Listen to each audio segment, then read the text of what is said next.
Welcome to Tech Intersect. I'm your host, Tanya Evans, and my life and work exist at the heart of law, business, and technology. Yeah, I've earned a few fancy titles and degrees over the years, but the bottom line is I'm a writer, speaker, teacher, and lifelong learner, and I'm really excited that you've joined me on this journey. So what is Tech Intersect? Well, it's authentic, empowering conversations with really interesting guests who demystify complex topics to prepare you for the future, because your future is now. And it exists where law, business, and tech intersect. Get ready to listen, learn, and leverage. Let's get started. Welcome to this illuminating episode with Andreas Antonopoulos, one of the world's foremost Bitcoin and open blockchain experts. We connected via Twitter after Andreas tweeted what he describes as an intentionally provocative tweet that invited suggestions for podcasts he should appear on, other than those hosted by white males in finance. Now, this call for diverse hosts came after his initial invitation more broadly for new suggestions without any specifications. But that invitation elicited an overwhelming number of white males in finance. And that led to the follow-up tweet on December 3rd, and I quote, "Fantastic recommendations for podcasts. I think we've covered almost all the white male podcasters I should visit. How about some other shows? Not American, not investment finance, not men, not white. I can't change me," and in parentheses he says, "I'm many of the above, but we can change the other side," end quote. So someone tagged me in the comments. I think it was Shannon Grinnell. Thanks, Shannon. And I was delighted to see someone of Andreas's caliber and esteem in the crypto ecosystem attempting to widen the proverbial tent and being intentionally inclusive of other voices within the community. But sadly, the comments to the tweet immediately turned into a backlash firestorm that revealed some very disturbing realities about race and gender in crypto and in the tech world more broadly. I'm eager to share this episode and, in particular, to get your feedback on this authentic and thought-provoking discussion about inclusion, meritocracy, and what Andreas describes as his experience with mediocrity. Additionally, Andreas explains what Bitcoin is, the origins of the novel system that supports it, and the most interesting aspect of blockchain systems. And it's not what you think. We talk other uses for blockchain-based systems like the tokenization of real-world assets. We talk Bitcoin's dominance and why public permissionless systems like Bitcoin will be most impactful and democratizing for the other 6 billion people, not those who are already well-resourced within the existing financial and property status quo. Get ready to listen, learn, and leverage. Enjoy. Today, I'm thrilled to welcome Andreas Antonopoulos to Tech Intersect. He's a best-selling author, speaker, educator, and one of the world's foremost Bitcoin and blockchain experts. And one of his most endearing qualities, from my point of view, however, is his interest in and commitment to the social impact and community-based aspects of blockchain technology and its application as the people's money. Andreas, welcome. Oh, thank you so much, Tanya. So I am just deliriously excited to speak with you today. I have a great deal of respect for all that you do and mean for the space. And so it really is a great honor to have you on to have this discussion.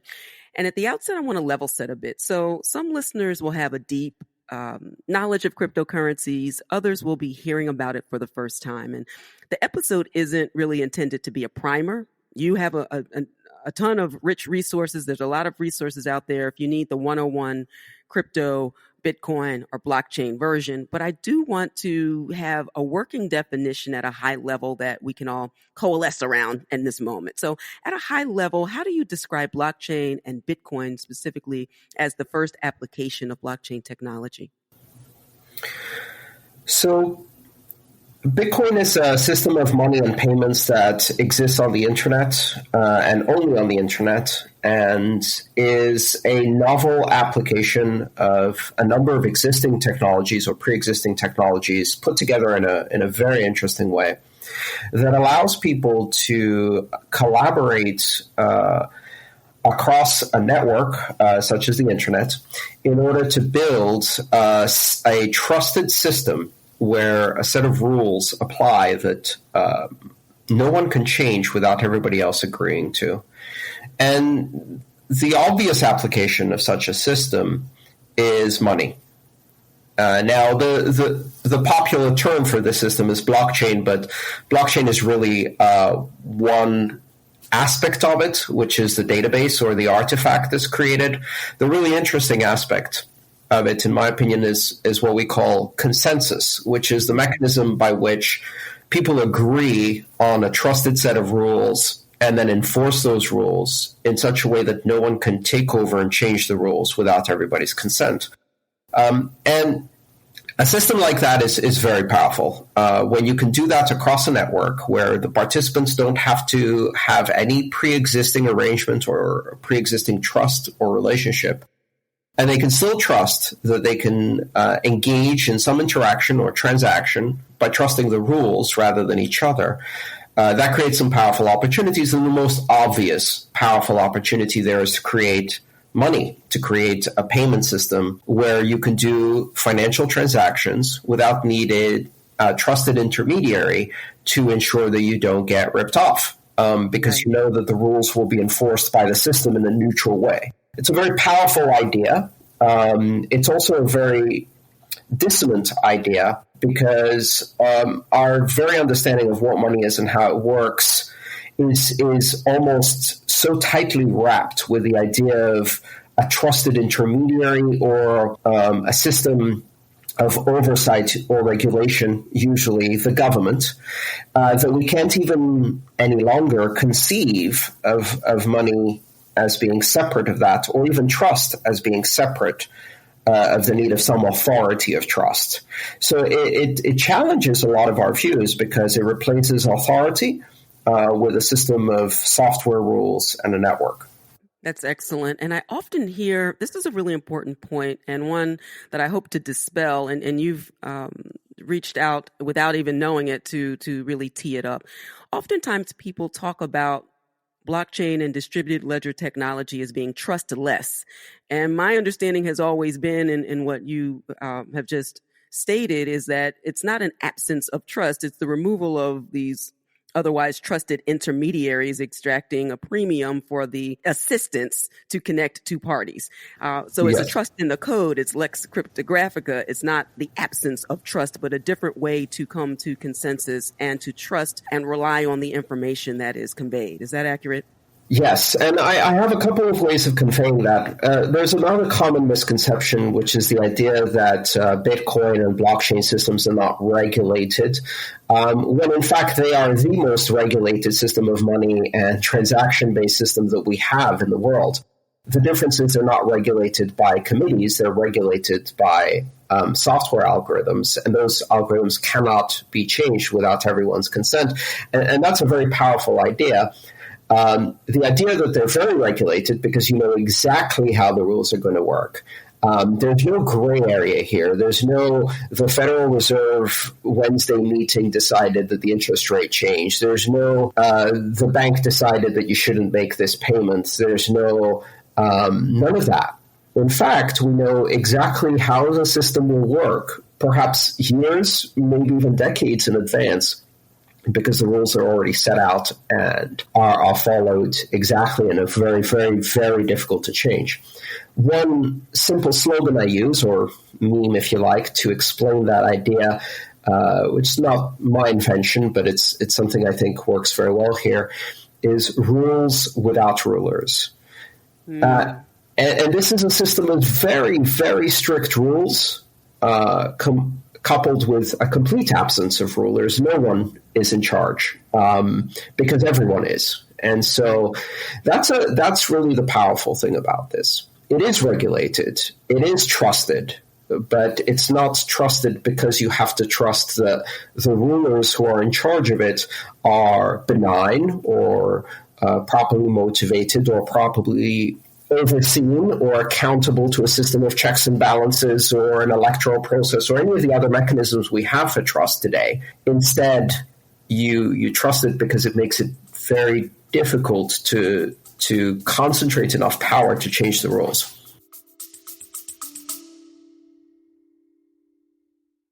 You love listening to podcasts, but have you ever thought about starting your own podcast? Maybe you want to build a brand, grow your business, or are looking for an excuse to talk about your favorite hobby. Whatever your reason for making a podcast, Buzzsprout is the place to start. Since 2009, Buzzsprout has helped over 300,000 people launch their own podcasts. Buzzsprout walks you step by step through the whole process and will give you powerful tools to start, grow, and monetize your podcast. Ready to get started? Click the link in the show notes to get our free step-by-step guide to starting your podcast today. Rules without rulers. That is a very powerful statement. I like that very much. So let's transition to when you think about why we might even need a system like this. Why was there this moment, this tipping point, 2008, 2009, where Bitcoin really took hold? And it wasn't the first when we think of digital cash, digital money, but it seems to be the one that has endured, and it really prompted the proliferation of a lot of copies and lookalikes. Why 2008, 2009? Why did the world need this system and this system of money? I honestly think it was a complete coincidence. I think what happened was that the person or people working on these technical ideas, which are not entirely novel, they're part of as you hinted, they're part of a body of work that goes back to the early 70s and then most intensely to the early 90s. Which is the emergence in the 70s of some very sophisticated mechanisms of cryptography, public key cryptography specifically, and various mathematical tools to build secure systems that dominate the internet in our lives and secure systems everywhere. And then in the 90s, the idea that started being worked on that one of the things you could do with such mathematical systems is build currency. And many people tried. Bitcoin had dozens of predecessors of digital currencies. It's not the first digital currency. It's not the only digital currency. In fact, most national currencies are digital currencies. It's the first decentralized or very decentralized digital currency that survived. And I think the people who were working on it were probably working on it and had built a prototype and had come up with the idea. And then when the financial crisis started really unfolding, which was about September, October of 2008, with the Lehman Brothers collapse and all of that, I think they saw an opportunity to maybe accelerate their plans a bit, or an opportunity to attach an idea that they'd already been working on to the perfect moment in history where that idea could really resonate. They may even have accelerated their plans or just simply picked that as a great opportunity. And we end up with the Genesis block message. If your audience doesn't know, there's a text message inside the first block of Bitcoin that was mined on January 3rd, 2009, that contains the headline from that day's London Times newspaper: Chancellor of the Exchequer on the brink of second bailout for banks. And that message serves two purposes. One is to give us a point in time that shows that that block could not have been created before that headline existed. Kind of like when someone's trying to videotape a message and they hold up a newspaper so that you know that video was made on or after that date. Right. But there's a second, obviously political and much more subtle message hidden in there, which is that this is relevant, that this is related to what is happening. And a system of money without banks, a system of money without governments, solves both parts of that headline. The headline tells you, one, that banks need a bailout, and two, that this person with a fancy title, the Chancellor of the Exchequer, which is basically the Secretary of Treasury in the British system, can and will bail out. Right. And all three of those things are a problem. The fact that banks need a bailout and that someone has the ability to make that happen, and then someone decides to make that happen. All three of those are the root problem in the banking system. They represent a centralization of power that allows the traditional financial system to keep all the profits, but anytime they're at risk of making a serious loss, simply undo. Capitalism didn't really mean it. Capitalism when things are going well, socialism when they're not. And you can't discharge your student loans or your personal loans in bankruptcy, but we can at the tune of trillions of dollars. There's something wrong with that. There's something wrong in the financial system, but there's also something wrong in the governance system, in the democracy, that can do such a thing with so little consideration under the guise of emergency, and then ensure that no consequences happen. Bitcoin is really about solving those three problems. It says, one, there is no trusted intermediary that has your money that would need a bailout. Right. Two, even if there was, there is no one who has the authority to do a bailout because no one's in control or pretending to be in control. And three, they couldn't physically do it anyway because they can't confiscate future earnings of people or debase the currency or create inflation or create debt in order to do a bailout like that. And so all three of those things find their answer in Bitcoin. Really powerful, and breaking it down in that way, really, comparing that moment in time with where we are now with democracy with a little d. And, in some sense, we talk aspirationally about what that means until, as the my words, not yours, the shit hits the fan. And then we have the system underneath the system, and we really get to see under the hood of how this really operates. And so that begs the question, is Bitcoin the only cryptographically secured asset that can function optimally in the way that you've described? Or do you envision a world where there are many cryptocurrencies or a few will eventually dominate, or will Bitcoin always be king? Those two ideas are not mutually exclusive. I think we can have a future in which the most robust, most secure, and also from a monetary perspective, most sound system of money dominates and is king. Right. But that doesn't mean there isn't a whole coterie, perhaps even a very long tail in a power law distribution, other systems that for whatever reason, perhaps not purely for rational monetary reasons, but for other reasons, still hold sway. It's the same reason why we still have fax machines, even though they're completely obsolete. It's the same reason why people still go for horse carriage rides around Central Park, even though, you could take a Lime scooter. Just because something better comes along doesn't mean that the other thing goes away. And also, just because there is a better thing doesn't mean that it can beat the thing that's up ahead that has a certain advantage of being an early starter.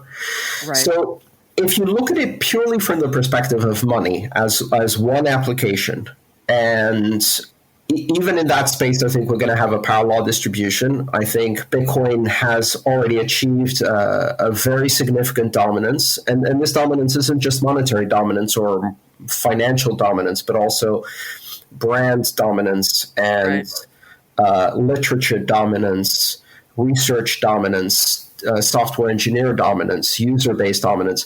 Every single metric you count. And most of these metrics that matter to me have to do with people, not money. Then those metrics already show Bitcoin to have a significant head start and very strong dominance in the space. It will be very difficult for something to unseat Bitcoin. You either need a massive change in the market or a massive internal problem within Bitcoin to really tip that balance. It doesn't happen very often in markets that operate normally. The leaderboard, if you like, stays fairly static for long periods of time until something dramatic changes. It's Kodak, Fuji, and Nikon is the leaderboard in cameras and remains so until one day Nokia suddenly shows up as the Right. leaderboard, and the only reason that happens is because the entire board has been flipped on its head. Right. A phone company just took it, so that may happen, but it takes a lot. So in the meantime, in monetary terms, Bitcoin, I think, has the dominance, but there are other applications that are non-monetary, and there are also other motivations for people. So I expect we will see myriads of tokens that express various cultural desires that are non-monetary, including reputation, popularity, social affinity, and association. Clubs, pop singers, football, geographies, even companies. Mm-hmm.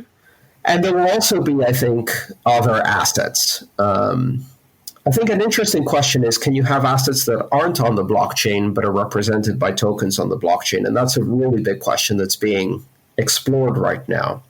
Yes, that's a really interesting area. I had a episode 2 of this podcast was focused on what Spencer Dinwiddie from the Nets, pro NBA player, and tokenizing his future earnings, and that was a very interesting use case for this quote unquote tokenization of real world assets, or Mm-hmm. I think a really probably I'm have also taught real property. So the idea of the recordation of deeds and all things related to land is interesting as well. Mm-hmm. All these various uses of non-fungible tokens. I'm wondering, what are your thoughts on these uses beyond cryptocurrencies and their role in perhaps mass adoption in the space?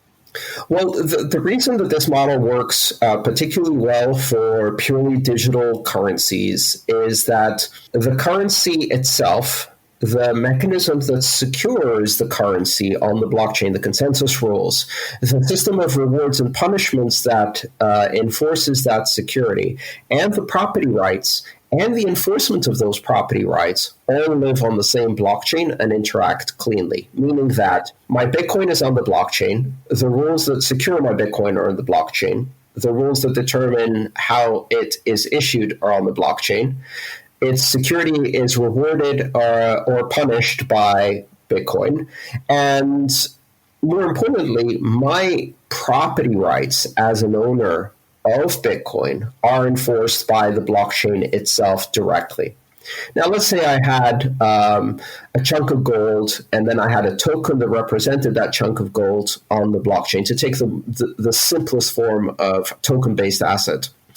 Now the problem is that, yes, the token is on the blockchain and my property rights to the token are on the blockchain, but there's a physical asset out there. And that might be a Nets player's future earnings. It might be the house down the street. It might be a plot of land, or it might be a chunk of gold. Doesn't matter. There's a thing out there. And my ability to enforce my property rights on that are no longer on the blockchain. Right. And the custody of that is also not on the blockchain. There is a custody. With Bitcoin, there is no custody. Ownership is an artifact of control over cryptographic keys. If you have the keys, you own the thing, if nobody else has the keys. And there's no deed or issue like that. The blockchain simply enforces your property rights by recognizing your ownership through control of these keys. It's almost like you have a PIN number to a bearer instrument. Right. And as long as you're the only one who has the PIN number, you can use that PIN number to assert control and therefore assert ownership, and that ownership is guaranteed. That property right is preserved by the blockchain. Once the thing isn't on the blockchain, then you have a problem. And that problem in economic terms is really simple. It's called counterparty risk. Right. There is someone who does have custody. There is someone who can enforce or fail to enforce or abscond with that property or asset in the real world. So now that person or entity is a custodial, is a third-party custody agent, if you like, or custodian. And you have the risk that they will either fail to recognize your property rights, fail to enforce them, or simply run away with the asset. And once you introduce counterparty risk, the trust model that you had doesn't really work. Now, Does that mean it's useless? Absolutely not, because it's still a hell of a lot better than the alternative. And what is the alternative? We still have these assets, and we still use tokens to represent them. Paper deeds for houses and gold certificates for gold. At least the tokens or certificates in the blockchain model are properly tracked, encoded, protected, unforgeable, etc. Whereas in the real world, they're not. So you've reduced the problem compared to the traditional systems we have for tracking these assets, but it's still nowhere near the pure model, if you like, of what I call an intrinsic asset, which means an asset that lives on the blockchain itself. And that's kind of the ideal solution. Because then property rights, security, ownership, control, and the asset itself all coincide. We hope you're enjoying this edition of Tech Intersect. Our conversation will continue in a moment, but first, a word on an exciting opportunity. The Tech Intersect podcast is released to the public every Friday. And as an Advantage Evans member, you'll receive VIP first listen access as early as 48 hours before the public and exclusive subscriber content. We're talking worksheets and ebooks, curated links, media, topic-specific content. Premium members are also invited to monthly free AMA chats with yours truly, and AMA stands for Ask Me Anything. We'll talk about the episodes, and I may also include a few special guests. Pro members receive all of that, plus AMA replay access. Advantage Evans membership adds substantial value to your listen, learn, and leverage podcast experience. And there are 3 ways to take advantage, see what I did right there, advantage of all that the Tech Intersect podcast has to offer. So subscribe now for as little as $5 per month. Cancel at any time. Find out how to get started at techintersectpodcast.com. And now, back to the conversation. And it's important for people to understand that there is this continuum from something that is pure public permissionless that may go all the way down to private permissioned. There may be reasons for all. And just because it's not pure public permissionless Bitcoin blockchain does not mean that it doesn't have some utility in making things better, faster, cheaper, more accessible, more transparent. And so we shouldn't throw all things away. It's not a panacea to solve all problems, but there are ways certainly to leverage the technology in order to increase liquidity. There are a host of other reasons that one might think of using this technology that don't necessarily include the cryptocurrency space. So that's an important thing to remember. And it triggered, however, and this is very important, I think.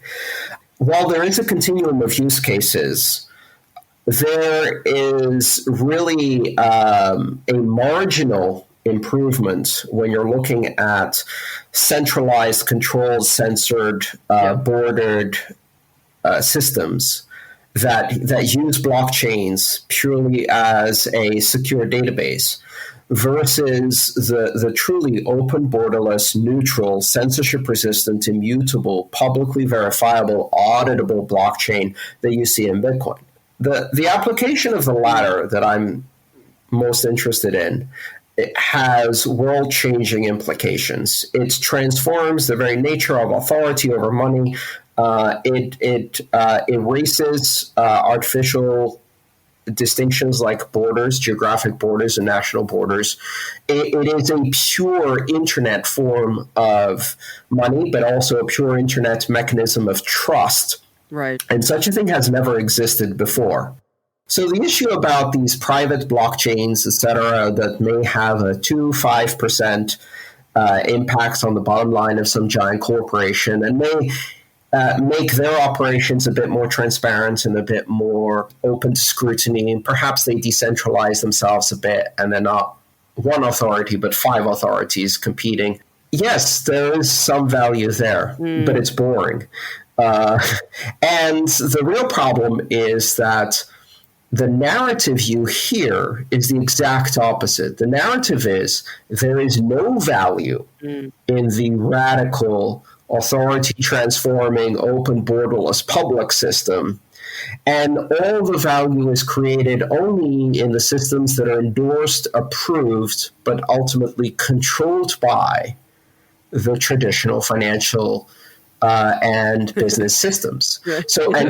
Right, exactly. If you measure the impact of these things in terms of how people with money treat them, then you are guaranteed to never see the disruptive technology, because that disrupts the very practices that made those people rich in the first place.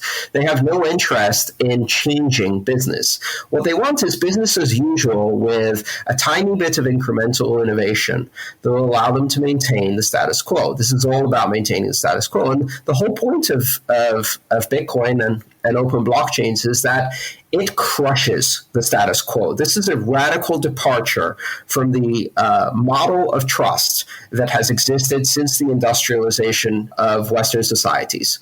This is the information revolution in the system of trust to replace the industrial revolution system of trust of committees and hierarchies and oversight and accountability and things like that, with a network-based algorithmic alternative. That is enormously disruptive. It's also very, very interesting, and it's the only thing that's going to change the lives of billions rather than the lives of a very few who already had it all. Right, right. And I guess that's the concern of corporate currencies. The most famous or infamous at this point is Libra and that project, which would take an entire episode just to flesh all of that out. I bring it up to say that as we compare and contrast the function and the impact, not just the potential impact, but and from my point of view, I suspect yours as well, the actual impact that Bitcoin can and does already make, there's a pretty clear divide. And I found it very interesting. I'm interested in your take on, when you have Meltem Demirs and folks in front of Congress having the opportunity for the first time to really distinguish all of the things, Congress, that you are concerned about with Libra. Bitcoin is not that. It was like this wonderful surprise that actually happened as a result of that. I was kind of nervous going into those hearings, but to have such strong advocacy in front of Congress for the first time saying those problems, not here. So time will tell. Any thoughts about that? From one perspective, I think what Libra proved really, really quickly is that it is not a permissionless system, meaning that it asked for permission and the answer was no. And the only reason Bitcoin exists is because it didn't ask for permission, because the answer would have been no. Right. And in fact, has been no very, very strongly for a decade. And Bitcoin isn't listening because it does not recognize the control of that no. The authority, sure, it exists. Congress has absolute authority to say no, but they don't have the ability to change Bitcoin itself in order to make that happen.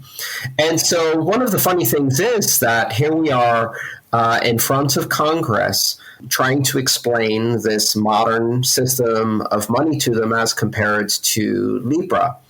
And what they get is that this is disruptive to commerce. What they don't get is that their very authority itself is being disrupted by this, and that their permission, their approval, their endorsement was neither requested nor needed for Bitcoin to continue to do what it does. Right. And that is far more disruptive. While the regulators have been trying to figure out, should we regulate or shouldn't we regulate, Bitcoin continues with the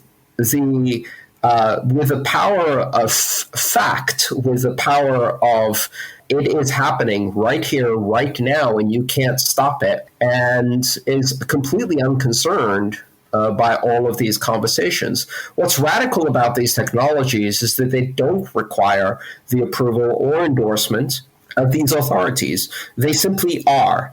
And even worse or better, depending on how you look at it, Right. Once invented, even if a single network is attacked and crushed, which is very, very difficult to do, the idea itself can be recreated very, very rapidly and reborn, and has already spawned 3,000 or 4,000 competitors and replicas and many pretenders, all trying to find different ways of doing this. This is not going away. And that's the most important thing to realize. Cryptocurrency, blockchains, open public ledgers happened. They happened on January 3rd, 2009. The world changed.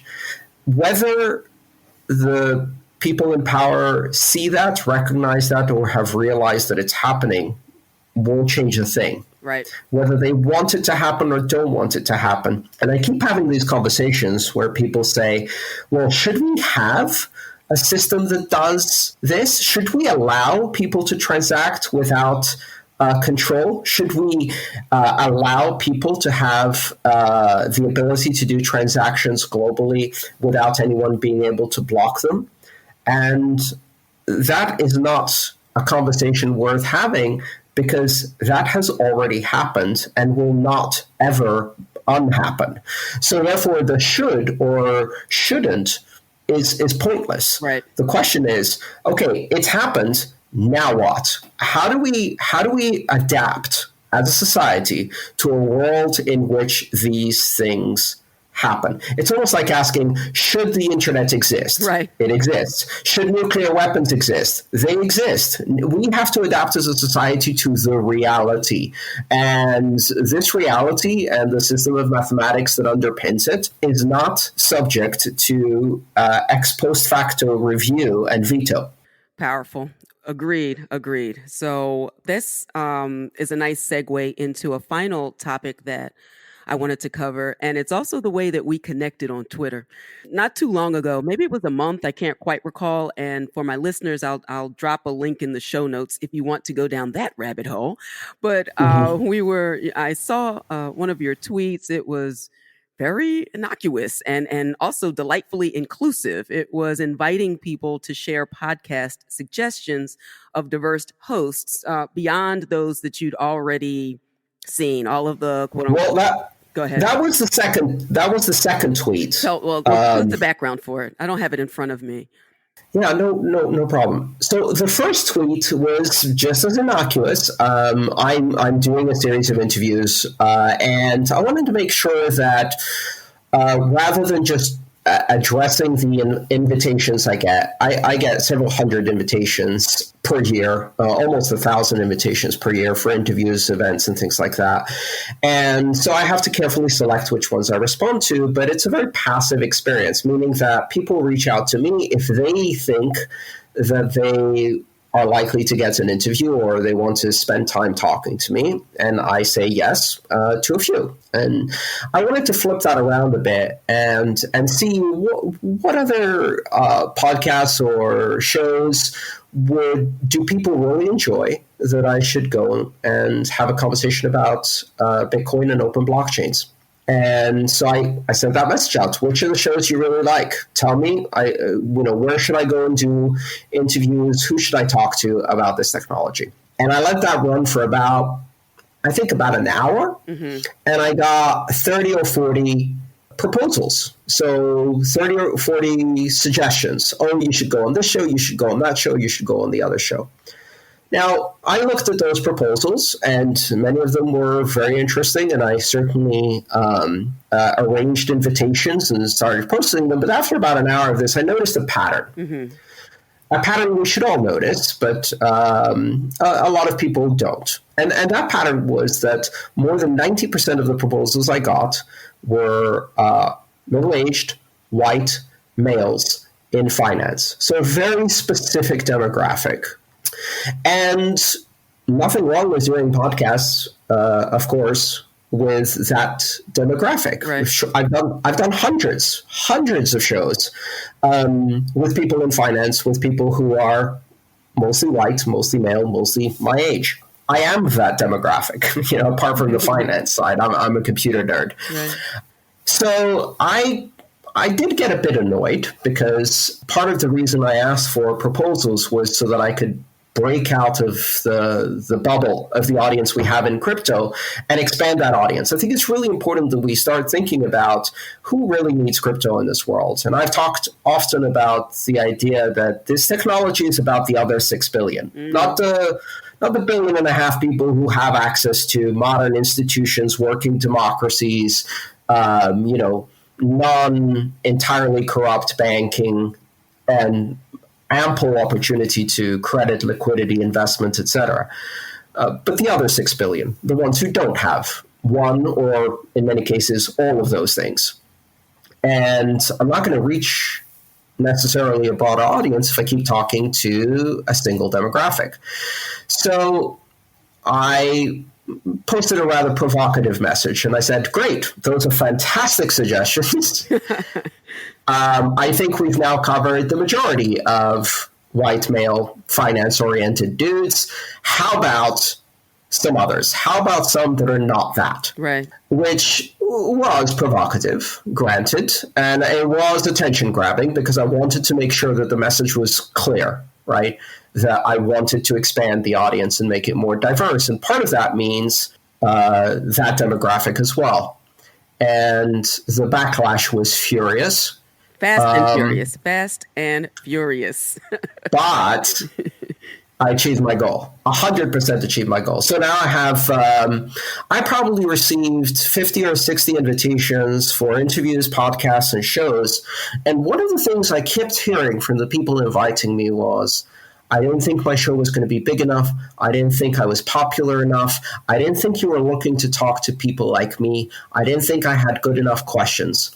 Right. And the truth is, the people who actually did come with that kind of attitude or usually did the most work, the most preparation, asked the best questions, and really did bring me audiences that were much, much different from the audiences I had before. So while provocative and attention-grabbing, and it was that on purpose, I 100% achieved my goal, which is I got to do, and I'm doing 3 or 4 interviews a day, even during the holidays, and I've got a full plate until February at least to do these interviews.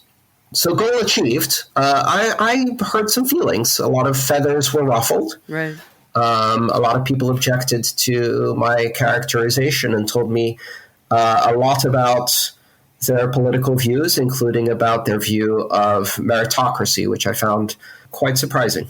That was surprising. And I also, although intellectually I understand why you are using the term provocative, at least from my point of view, and for those who have not seen my artwork for this particular show, I'm a Black woman in the space. I've achieved some level of success here, working hard as an educator, building a blockchain cryptocurrency and law program at my law school, check off a lot of boxes. And the way you even found your way here through our experience. But it's interesting to me to hear the second tweet in particular is provocative, but the response proves your point. But it's just interesting how it should have come with a trigger warning. I'm not sure, but the point that I saw, and I remember making one comment. I said, I can't go into 1,000 tweets and responses, so I will leave this here and move on with my with my life. But and certainly Andreas can defend himself if he thinks he needs defending, and I certainly don't think he does. But it was not an either or, but an and it's the and that was the inclusive part that expanded the tent, which is the entire point.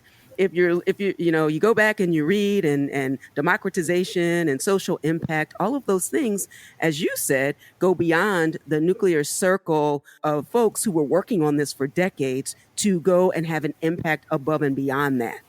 You would have thought that I rounded up all white male finance podcasters and sent them to concentration camps, or that I said I will never speak to them again or anything like that. It was really quite Of course, I did name the specific demographic that had overwhelmingly dominated the podcast space in our industry. Right. A demographic to which I belong. And people saw it as an exclusionary comment, even though I absolutely continue to and have gone on all of those shows. In fact, if anything, I only managed to move the needle from 90% those podcasts to 75% those podcasts. Right. It wasn't even barely reflective.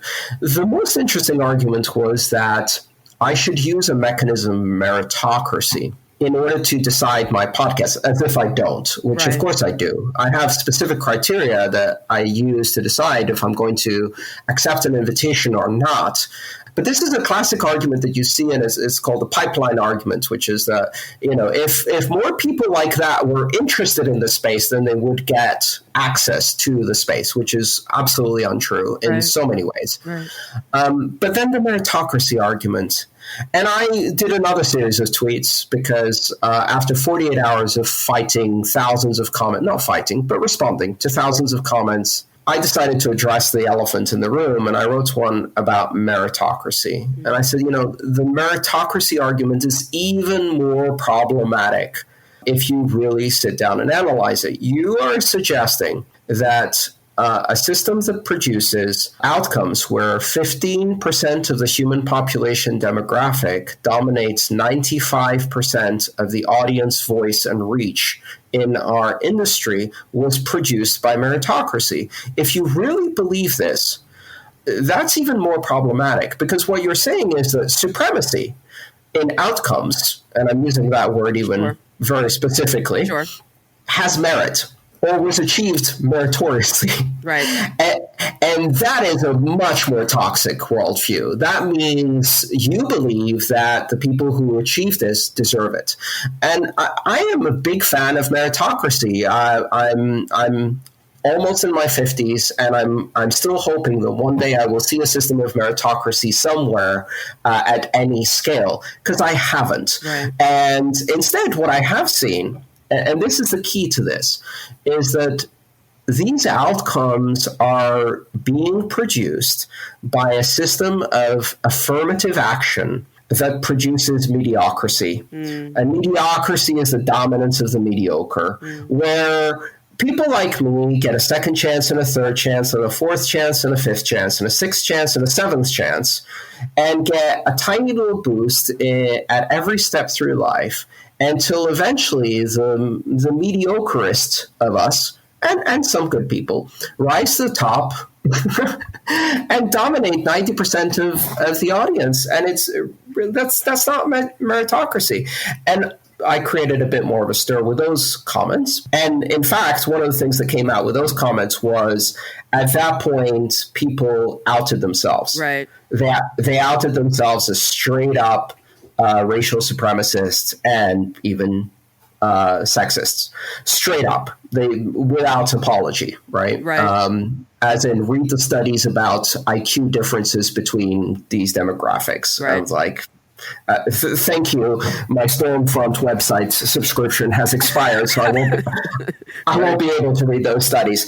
The end result of this was, it made me really think about what these interviews are really like, because I've experienced this mediocrity, and I'll tell you, I have never seen as many mediocre interviews as when I am being approached by some middle-aged white dude from finance who comes to an interview completely unprepared, has not prepared a single question, and presents himself as God's gift on earth, and then proceeds to completely botch the interview. And that never happens to me outside of that demographic. It never happened. No one is so out of touch and unself-aware as to not even do their job and think that it's okay. I go to an interview. I have a job to do. I have something to do for the audience. The interview has something to do for the audience. We both have a job. I'm not doing them a favor. They're not doing me a favor, right? We're all engaging in a professional transaction, and I take my job seriously. But meritocracy, if you've seen what I've seen, Anyhow, so that was a fun experience. But in the end, I got what I wanted, which was a lot of great interviews. Outstanding. And I got what I wanted, which was a tremendous conversation with you and the ability to talk about it on the other side and kind of unpack it. I'm very thankful for your advocacy and you being on the show for sure. And it's really important to note you didn't do anyone who approached you a favor. You increased the tent, you increased the options. And through that very small gesture, it has exponential impact. And we'll see that hopefully in the decades to come. I appreciate your time. I appreciate the conversation and your insight on these topics. Thank you so much for being with us today. It's a pleasure. Thank you so much, Tanya. Many thanks again to Andreas Antonopoulos for his generosity, authenticity, and insights on a range of topics in this episode. We covered at a high level what blockchain is and, as the first application of blockchain technology, what Bitcoin is and the history of digital cash that predates Bitcoin. We also covered how crypto is regulated by the code itself and how crypto protocols are, quote, rules without rulers. And also why Bitcoin has endured for over 10 years, the difference between public systems like Bitcoin and private systems like Facebook's LibreCoin, and the role that cryptocurrencies will have for the other 6 billion. Finally, Andreas shared his insights on race, gender, and the myth of meritocracy. Hopefully, this episode has provided much food for thought as we enter the second decade of Bitcoin and other cryptocurrencies. The future is definitely now. And we have the unique opportunity, particularly in the tech space, to create a better, more inclusive future by having the courage to challenge assumptions and be the change we seek in the world for tomorrow. Please leave a comment, then like and share with your networks. And let's get a conversation going. I'd love to hear your thoughts. Follow this podcast on your favorite podcast platform, and please engage with me on social media. Thanks for listening. Until next time, continue to shine. Stay in touch with host Tanya Evans via your favorite social media. On Twitter at Tech Intersect and on Instagram via the handle Tech Intersect. This podcast has been produced by Stephanie Renee for Soul Sanctuary Incorporated.